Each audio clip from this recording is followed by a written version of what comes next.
What is happening? Y'all know that I have been eagerly but cautiously awaiting the release of this game. I'm hoping to God that it's good. If it's available today, I'll download it and start playing it. So I guess I'll just have to play this and Spider-Man 2 at the same time. So let's check out this review. You left us on quite the cliffhanger. We've all been dying to know what. It's not a lake, it's an ocean. It reminds me of whatchamacallit. You and me both. He just 13 passed years away. after his wife went missing in the small town of Bright Falls, author Alan Wake is trapped inside a dark place that he can't seem to write himself out of. As I sit down to type out this review of Alan Wake 2, I can somewhat empathise. It's just so incomparable to anything else I've played in recent memory that it's tough to work out exactly where to start. I mean, how would you describe it? An auto-fictional thought experiment? A horror story? A postmodern detective story? Yeah, something like that. But it's also a single-player adventure that seamlessly shifts from slow-burn psychological terror to frantic survival horror action, from gorgeously rendered game worlds to striking full-motion video sequences, and from morbid investigations to show-stopping musical surprises. It's bloody, it's bonkers, and for the most part it's utterly brilliant. Coming in at the tail end of a gaming year packed with absolute bangers, Alan Wake 2 still manages to burn as brightly as a freshly fired signal flare. I didn't remember much, but I knew my thoughts and ideas could manifest as reality in this dark place. Spanning two wildly contrasting realities, Alan Wake 2's roughly 17-hour story manages to be far more coherent than that of the original, despite its substantial increase in complexity. We pick things up in present-day Bright Falls, taking control of FBI agent Saga Anderson, who's been dispatched to the small lakeside town to investigate the latest victim in a series of ritualistic slaughters. The killer left the heartprint in the body. Saga is an instantly likeable addition to the weird world that Alan Wake shares with Remedy Entertainment's other supernatural game, Control. She's fiercely dedicated to her casework, but not above a bit of playful banter with her partner, Special Agent Alex Casey. Are you thinking of retiring? You know what happens to cops who say this is their last case. Mm-hmm. Real funny, Anderson. And these opening couple of hours of mostly combat-free procedural investigation give the story a realistic grounding before the darkness starts to descend and every placid hillscape transforms into a harrowing hellscape. Part of the reason Alan Wake 2's main serial killer mystery and its numerous subplots are so easy to keep track of is due to the caseboard found in Saga's metaphysical mind place. Each new piece of evidence gathered in Bright Falls and its surroundings must be manually arranged onto a branching tree of red string and palm cards, corralling it all into order and keeping you focused on the case. I'm not ashamed to say that I couldn't get through Season 1 of True Detective without having one eye on my television and the other on a Reddit thread open on my phone, so I loved having this inbuilt method of keeping the facts straight. This case just became much more complicated. As Saga's investigation progresses in the early moments of Alan Wake 2's story, each discovery raises more unsettling questions than it answers. Like, why do so many of the locals act as though they've known Saga for years? I'm sorry. Who are you? And why is the janitor from Control performing karaoke in a local town hall? Okay then. Oh, that's weird. And why did that corpse suddenly haul his decomposing ass out of the morgue and into the woods?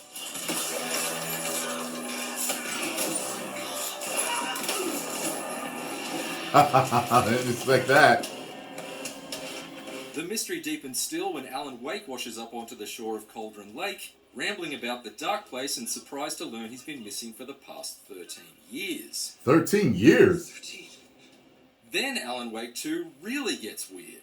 From here the perspective shifts back and forth between Saga's search for the truth in Bright Falls and Alan's desperate attempts to escape his doomed dark place dimension, with both sides gradually bleeding into each other in increasingly unpredictable and discombobulating ways. They act like they've known me for years. This keeps happening. before eventually resolving into a supremely well-executed gut punch of an ending that neatly ties off the bulk of the story threads while tantalizingly leaving a handful of loose ones to dangle. The alluring power of its contrasting environments only further enhances its mystery. While the lakeside shores of Bright Falls present some stunning sunset scenes and detail-rich forest surrounds, it's the grimy, neon-soaked New York Plaza setting of Alan's reality that really shows off the immense skill of Remedy's team of artists. This rotten slice of the Big Apple is a haunting otherworld that I found consistently compelling to explore. Alan's stages also stimulated a different part of my brain by introducing some enjoyable environmental puzzles. Using a paranormal desk lamp, Alan can absorb the energy from one light source and redirect it to another to physically alter the world around him and open up new paths forward. It's a dazzling trick and one that grows in complexity over time. Determining the right sequence to manipulate multiple light sources progressively ups the challenge involved in unlocking each new area. Puzzles irritate me sometimes, man. I hope. In place of gathering evidence like in Saga's stages, in Alan's reality you must seek out plot elements in the form of ghostly, hard-boiled scenes from Alan's own Alex Casey crime novel series. Caldera Street Station. The name made me think of the... Yeah, sometimes I'm in the mood for puzzles, and sometimes These can then I'm not, be rewritten into Alan's present scenario to distort his reality into disturbing new dioramas that bring him closer towards the dark place's exit. Things clicked into place. A story... Who's that down there? And here I was thinking Michael Cera was the only Alan, desperate to escape a corrupted alternate reality this year. Not one person would care if Alan was in the real world. In fact, it's happened before. All events sync. Alan. To make things all the more disconcerting, Alan Wake 2's creative director Sam Lake doesn't just play both the character of Alex Casey in Alan's world and FBI Special Agent Alex Casey in Saga's story, but he also appears as himself in a peculiar late-night talk show that Alan is a recurring guest on. You might not know his name, but you probably know his famous face, since it was plastered on the mug of the original Max Payne. Look, he even does the signature grimace. Great job. Alan Wake 2's heavy meta mystery is like a jigsaw puzzle locked inside a Rubik's Cube that's covered in Sudokus. I'm like, and it seems like such a bad, strange and it's like a wonderful nightmare trip that that you're takes more living unexpected detours than a disgruntled Uber driver. through. Seems really strange. Indeed, Alan Wake 2 features more plots than a cemetery and just as high a body count.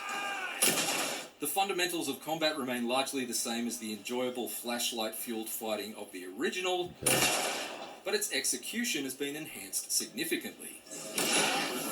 Enemies are once again literal shadows of their former selves, and the most efficient way to dispatch them is by using the boosted beam of your flashlight to burn away their cloudy darkness shields and blasting disgusting chunks of exposed flesh off their bones.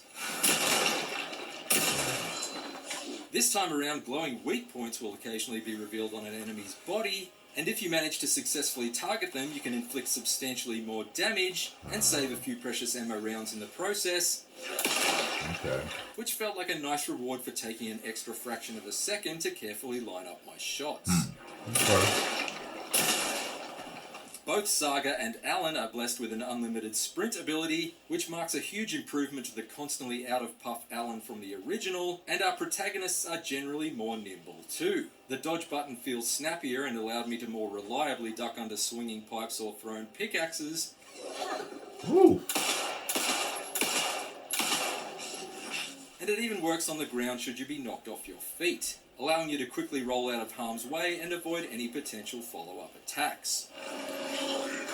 But challenge is part of the charm of the original, and Remedy has not forgotten that. Saga and about to Alan say, make does more Alan get a flexibility gun? in Wake 2, but ammunition and batteries remain scarce.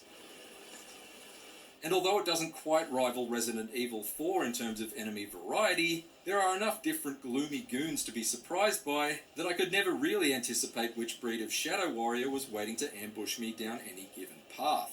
Oh, yeah. Some enemies even hurl darkness projectiles that home in on you. Oh, no. I haven't seen this much shade thrown since the last Eminem diss track.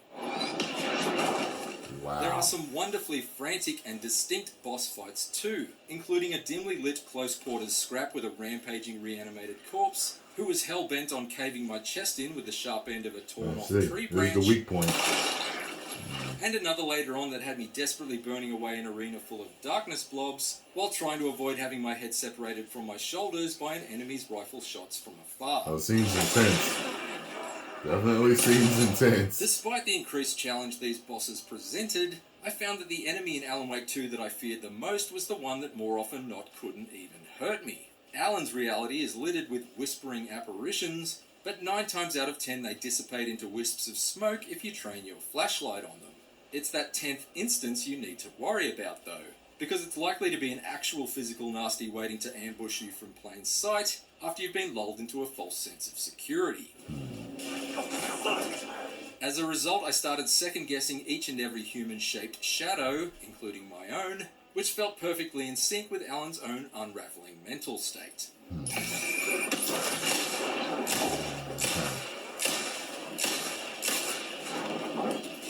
Alan's mental health isn't the only thing here that isn't as strong as it could be. Although the different arsenals of the 2 playable characters each boast their own advantages, their individual skill trees seem somewhat lopsided in their implementation. Whereas Alan's Words of Power skill tree features 21 different skills that can each be potentially upgraded up to 3 times over, Saga's upgrades are limited to just 3 buffs for each firearm in her inventory, and each comes at such a high cost of the collectible manuscript fragments hidden around Brightfalls that by the time I'd reached the end credits I'd only invested in a handful of them. Furthermore, and in contrast with Alan's impressive environmental remixing, Saga is regularly saddled with a few too many survival horror stereotypes, like fuse boxes to repair and combination locks to solve, although the latter at least require some pretty creative solutions at times. I should take a look around for a way to open this thing. Still, any issues I had with Alan Wake 2 sank without a trace like an out-of-towner in Cauldron Lake, washed away by the torrent of other things it gets right. It undoubtedly takes a lot of inspiration from film and television, taking the Twin Peaks meets Twilight Zone base of the original and mixing in the best bits of True Detective, Seven, Inception, and more into the pot. Sometimes all of these things at once. But it also folds in some nods to some modern gaming classics, blindsiding you with truly unnerving Inscription-like fourth wall trickery, and eerie full-motion video moments that recall 2022's found footage freakout immortality.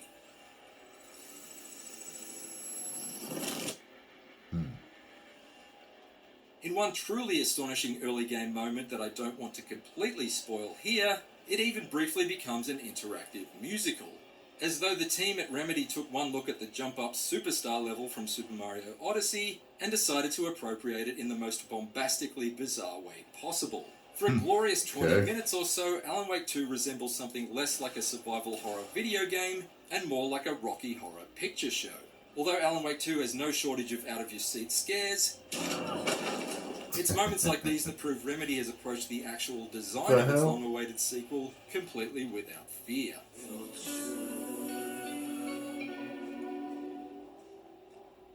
Verdict. I was like, Verdict is probably next. Alan Wake 2 delivers one of the boldest and most brain-bending survival horror stories. I'm assuming they're going to give it 7 or 8. 2 presents it with uniformly immaculate art direction and audio design, and reinvigorates the series' signature light-based shooting as though it's been locked and loaded with a fresh pack of energizers. Even though its skill upgrade systems seem a little superfluous, and there were a few repeated cliches in Saga's story that stuck in my craw, I nonetheless found both sides of this twisted tale to be endlessly fascinating, frequently fear-inducing, and consistently surprising. Alan Wake 2 is a superb survival horror sequel that makes the cult classic original seem like little more than a rough first draft by comparison. Thank you. That means I'm surprised. so much to me. Didn't seem For more IGN his reviews, enthusiasm check out about it Magnus doesn't seem like a 9. Skull Island: Rise of Kong. And for everything else, stick with IGN. All right.